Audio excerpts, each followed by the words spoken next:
Son of God, share my mind, and you don't die. This is the season 3, the episode 489 in the series How to Manifest Immortality, and today's teaching is the acceptance of reality. Fear of the will of God is one of the strangest beliefs the human mind has ever made.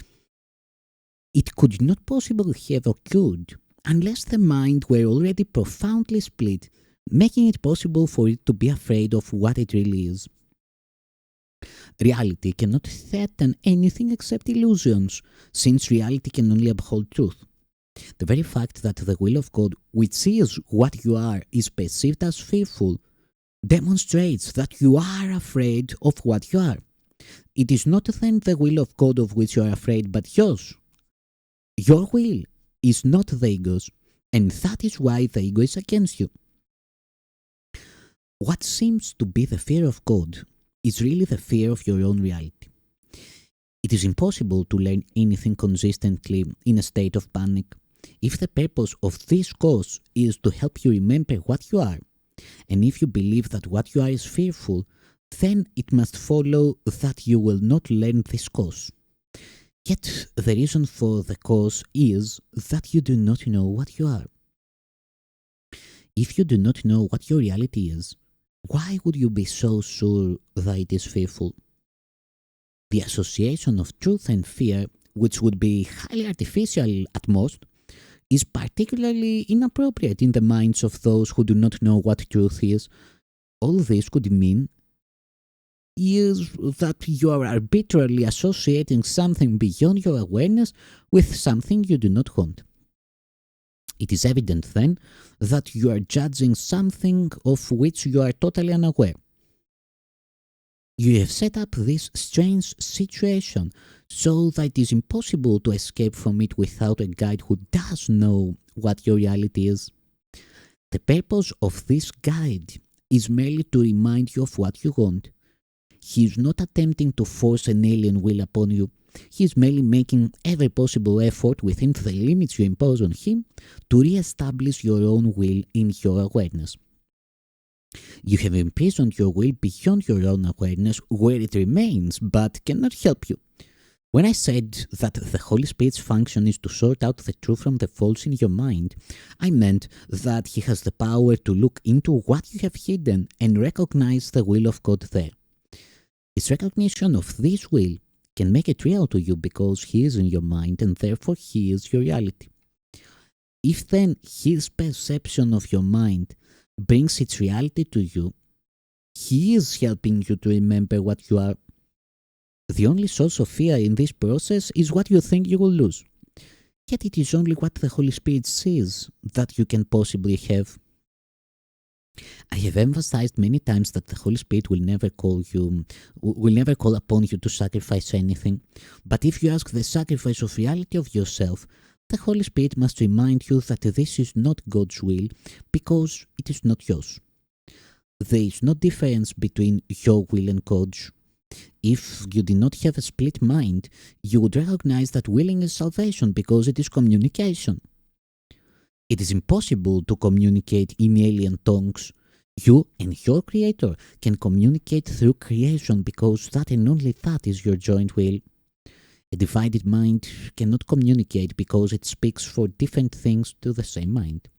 This loses the ability to communicate simply because confused communication does not mean anything.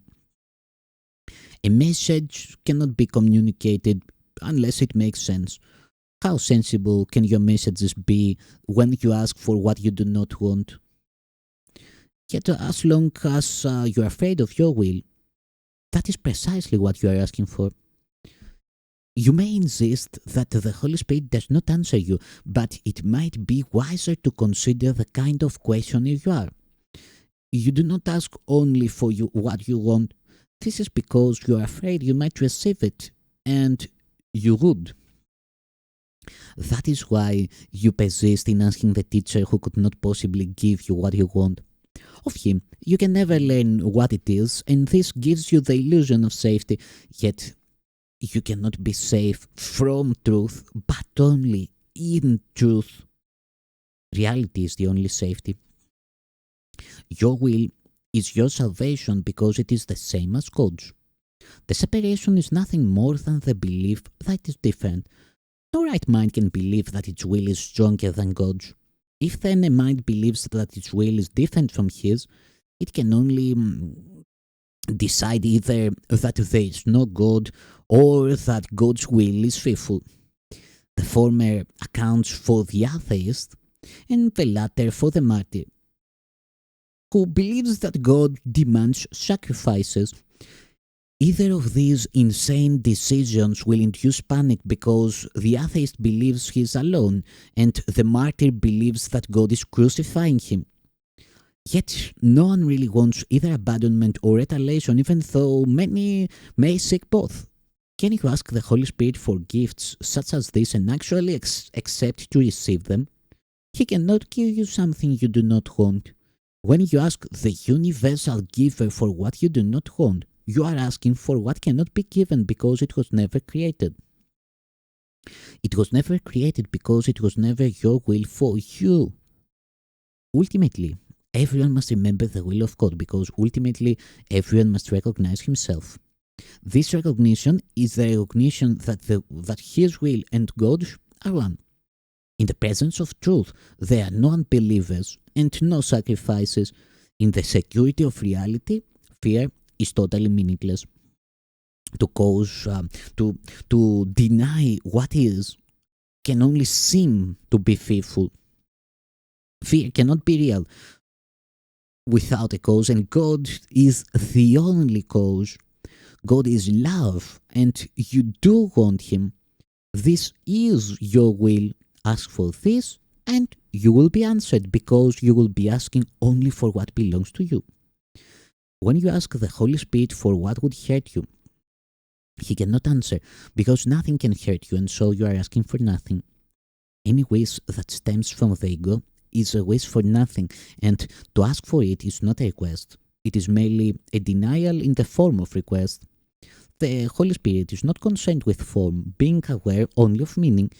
The ego cannot ask the Holy Spirit for anything because there is complete communication failure between them. Yet you can ask everything of the Holy Spirit because your requests to Him are real, being of your right mind. Would the Holy Spirit deny the will of God? And could He fail to recognize it in His Son? You do not recognize the enormous waste of energy you expend in denying truth. What would you say of someone who persists in attempting the impossible, believing that to achieve it is to succeed? The belief that you must have the impossible in order to be happy is totally at variance with the principle of creation. God could not will that happiness depended on what you could never have. The fact that God is love does not require belief, but it does require acceptance. It is indeed possible for you to deny facts, although it is impossible for you to change them. If you hold your hands over your eyes, you will not see because you are interfering with the laws of sin. If you deny love, you will not know it because your cooperation is the law of its being. You cannot change laws you did not make, and the laws of happiness were created for you, not by you. Were created for you, not by you.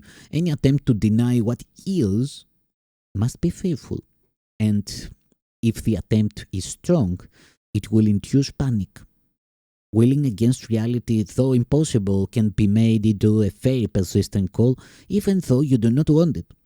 But consider the result of this strange decision. You are devoting your mind to what you do not want. How real can this devotion be?